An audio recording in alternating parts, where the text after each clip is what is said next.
This is most disturbing. So there I was, minding my business, watching the state of play after work, having dinner, not really expecting too much out of it.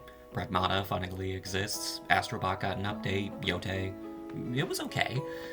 Then Arxis proceeds to dropkick me with the news that they're making a Marvel game. I do not need to tell you the importance of this. This is big. Very big. And while I'm not into speculation, I can make an exception. I'll just have to make the NPC4 roster video later on. I'm sorry, honey, please forgive me. Now, I'm sure you've had tons of these roster ideas in your feed for a bit, so I needed to make mine a bit different. And since the whole gimmick is a 4v4 team battle, my character choices are taking a page out of KOF's book, having dedicated team picks for the starting roster. Now, is this a bad idea? Yes, but it is my bad idea, and I'm sticking with it. I've picked out 10 groups of 4 for a total of 40 characters. Unrealistic given Arxis' track record with launch rosters, but this is my video. Plus, it evens out to having 5 sets of 8 characters on the stage at once. Enough variety to keep people excited. Anyway, let's go!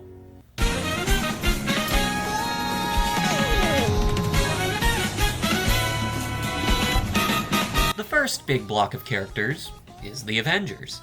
And of course, they take up a good chunk. 3 teams worth, actually. The first is the most obvious. Iron Man, Cap, Thor, and Hulk. The most obvious of the obvious. No question that they're in. Next up is Captain Marvel, Black Panther, Hawkeye, and Black Widow. Again, obvious. Plus, there is no way people are gonna buy Clinton Addis DLC. They gotta be base, or not in the game at all. Baby girl deserves everything. The final team is all new blood to fighting games. That would be Shang-Chi, Scarlet Witch, Quicksilver, and the Wasp. Each of them evens out the roster with their unique sets of rushdown and zoning respectively. Now, Arxis hasn't done a speedster character before. How would they even make Pietro work, you may ask? You think they forgot about that? And that's a solid start. A good 12 to put in, no real complaints. Now, when it comes to superhero teams and groups of 4, it's very hard to pick the right amount of character. Oh, you know what I'm setting up.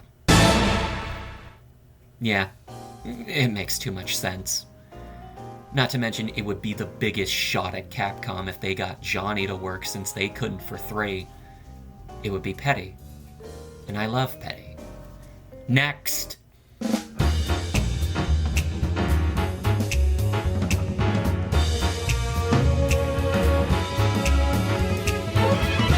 This next group doesn't really have a through line, except that each of them were in the Midnight Suns game, that being Spider-Man, Ghost Rider, Venom, and Blade. Again, you got 2 already in, and 2 that are pretty much locks due to popularity. The people want their vampires in 19 inches. Why would I stop them? Now, on to the next group, and here's the deciding factor on if the person you watched actually has kept up with the comics. Ever heard of the Champions? Okay. Okay, stands up, Gary. We gotta clutch this. Oh, Gamer Lean, you got it. Oh yeah, they're getting a team. That, of course, being Ms. Marvel, Miles Morales Spider-Man, Sam Alexander Nova, and Viv Vision. This here is the culmination of the All New All Different movement. And contrary to what grifters will tell you, they've actually got solid runs. Not anything groundbreaking, but they're doing stuff dedicated to younger teen audiences. Also, full disclosure, Viv is my personal pick, mostly because she fills in the role of the new 13 Batista. And yes, I am evil. Next!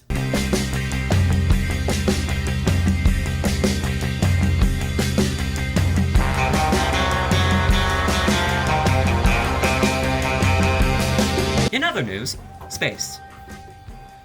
I could just call it with the Guardians and call it a day, but I wanted something a tad different. so Rocket and Groot are being benched this time. I went with Star-Lord, Mantis, Adam Warlock, and Avril Kincaid Quasar. Since most of you know her from the MCU, Mantis, actually, would play like Space Jam. No, that one. That actually helps her case. Adam can use the staff and do beams, and Quasar has energy sword. I'm easy to please. Shut up. Storm, Wolverine, Jubilee, Magic, done and dusted. Logan's getting in automatically, Jubilee has 90s nostalgia, and Magic has a giant sword and install super. She's gonna be more Sally Bad Gal than Beatrix. Next!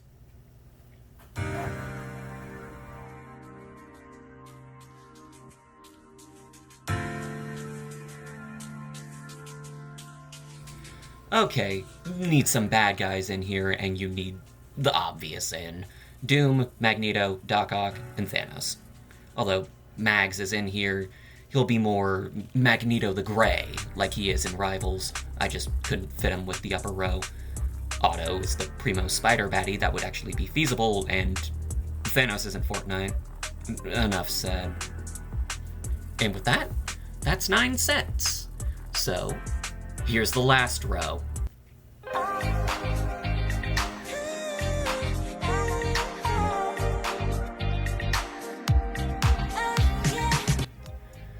Luna Snow, Lin-Lie Iron Fist, Gwenpool, and Moon Girl and Devil Dinosaur. These 4 are again modern picks, and ones with some damn good traction with Rivals, memes, and arguably one of the best animated shows from recent Marvel. Simply put, they're the most recent breadwinners. Also, before you ask, Gwen is using Jeff, no question. And that's it. 40 characters in the bag. But I'm not satisfied. DLC!